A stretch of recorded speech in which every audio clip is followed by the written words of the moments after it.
Hi, boys and girls. This is Ms. Kathy. I'm so happy you've joined me today for another story just for you. Chapter 9, Rescue.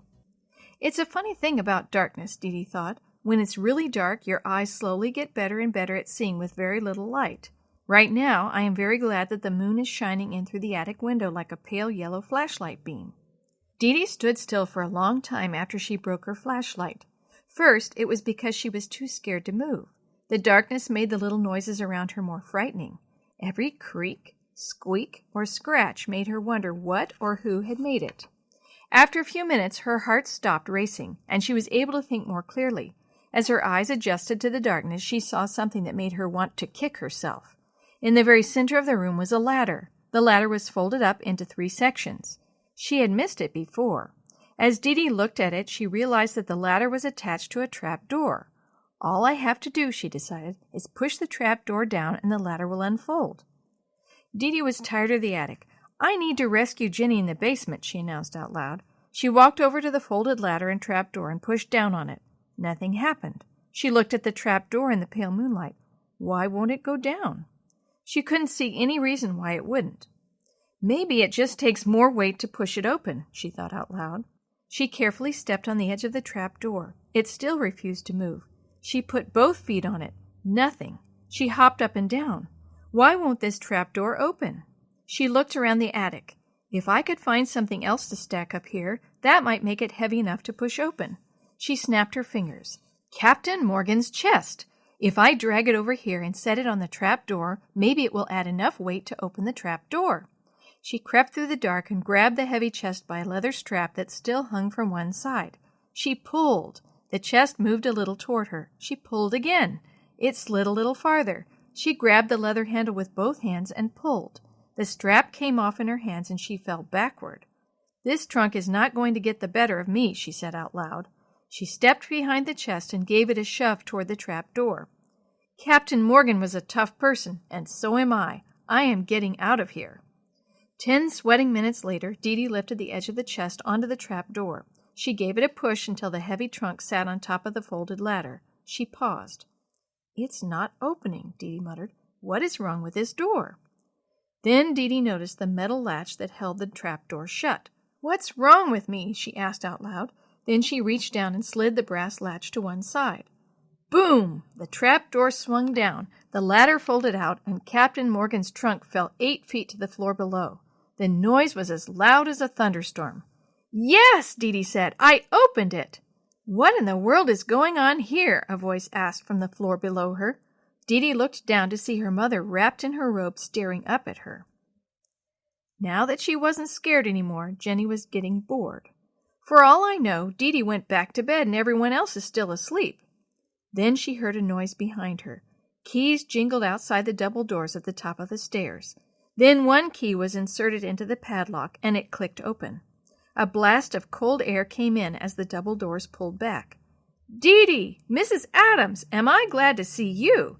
Jenny ran up the stairs toward her 2 rescuers. What happened to you? Mrs. Adams said. Just look at you, DeeDee. Is this some sort of joke or something? Jenny stopped where she was, halfway up the stairs. It hadn't occurred to her to think about how she looked. She looked at her hands and then at the rest of her body. Black. Everything on her was black. As she looked down at her feet, a fine shower of coal dust fell from her hair to the floor.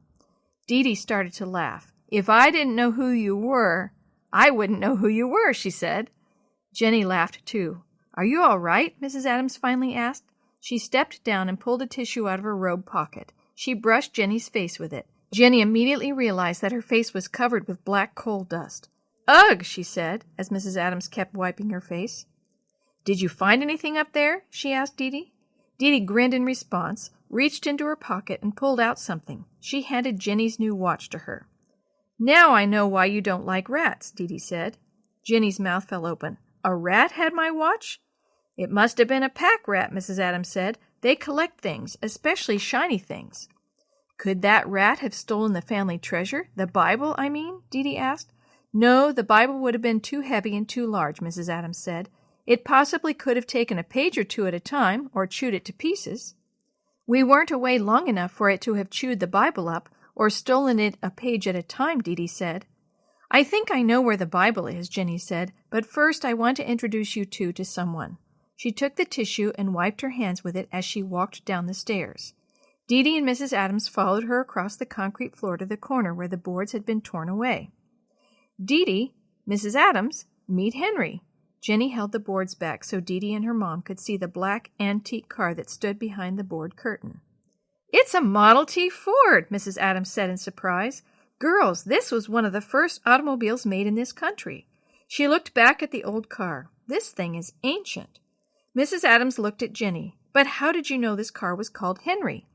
Jenny pointed to dust that had collected on the hood of the car. The word Henry had been traced in the dust by someone's finger. I think someone, probably Grandma, wrote his name on him a long time ago, DeeDee said. So this is Henry, Mrs. Adams said. I wish we could talk to Grandma about him, DeeDee said. Well, why don't you, Mrs. Adams said. What? DeeDee and Jenny asked. Is she all right? She's feeling fine, and she's awake upstairs, Mrs. Adams said. She's asked to talk to you.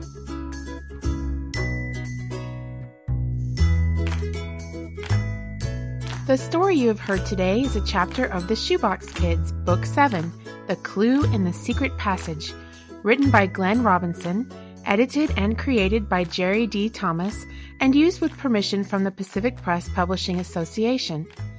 If you're interested in any other books published by the Seventh-day Adventist Church, please visit AdventistBookCenter.com or call 1-800-765-6955. This podcast is a production of the Carolina Conference of the Seventh-day Adventist Church.